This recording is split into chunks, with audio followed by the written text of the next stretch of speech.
The Galactic Council chamber gleamed with sterile perfection, its crystalline walls refracting light from a dozen suns. Counselor Varnath stood at his podium, mandibles clicking in what his species considered a smile. The human delegation sat in their assigned corner, silent as always, their representative absent today. The incident on Station Kepler 7 has been thoroughly investigated, Varnath announced, his translator rendering his words into 100 languages simultaneously. Security Officer Threxnell acted within established protocols when disciplining the unruly human juvenile. The child suffered minor injuries, nothing permanent. The matter is closed. Murmurs of agreement rippled through the assembled delegates. Humans were useful, yes. Their Deathworld biology made them excellent laborers and soldiers, but they needed to learn their place in civilized society. Children especially. Varnath continued. We cannot allow emotional attachments to cloud our judgment.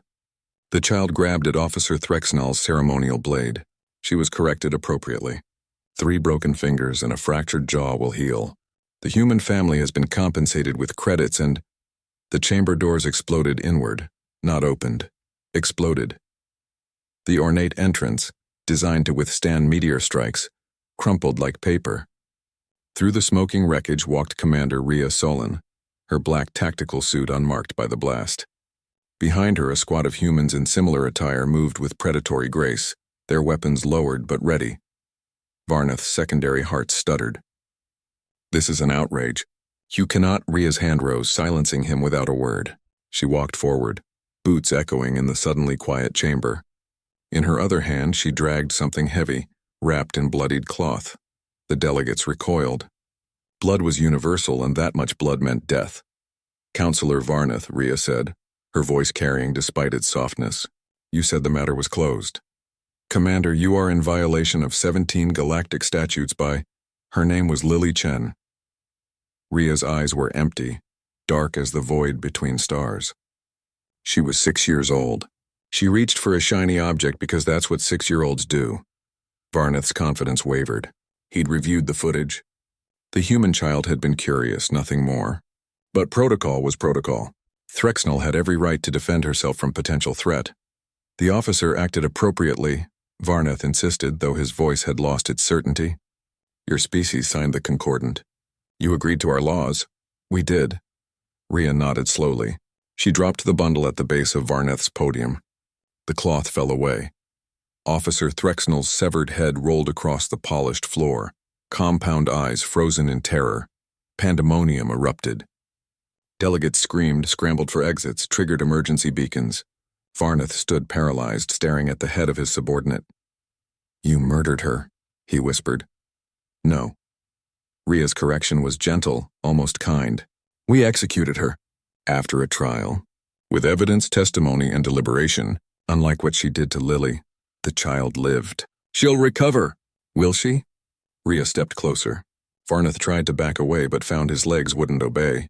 Will she recover from watching her mother scream as station security held her back?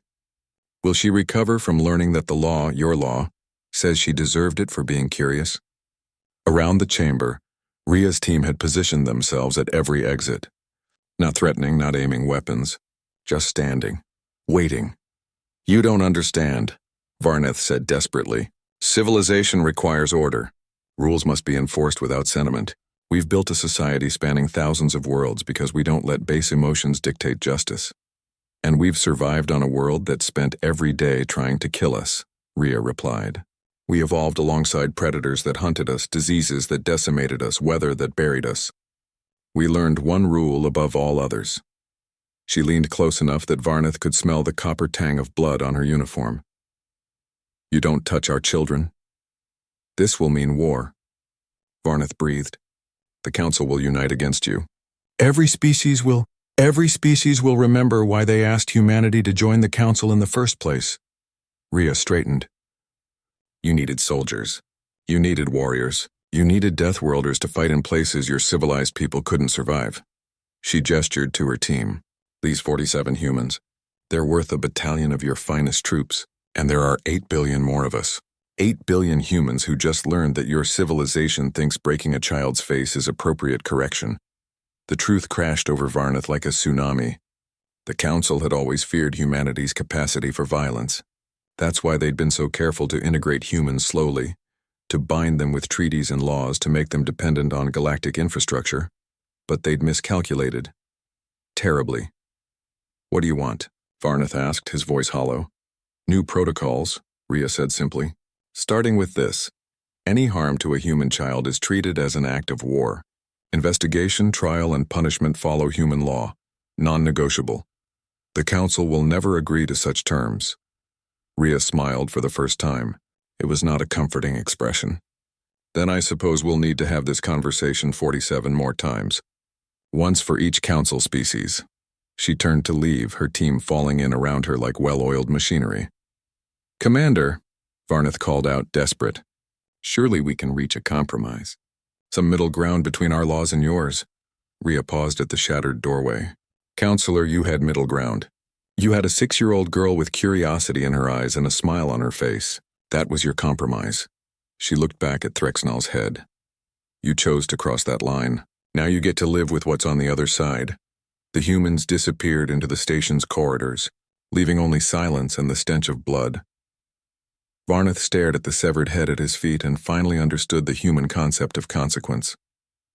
In building their civilization, the Galactic Council had forgotten that laws without justice were just tyranny with paperwork. The Deathworlders had just reminded them, and the reminder would echo across the galaxy for generations to come.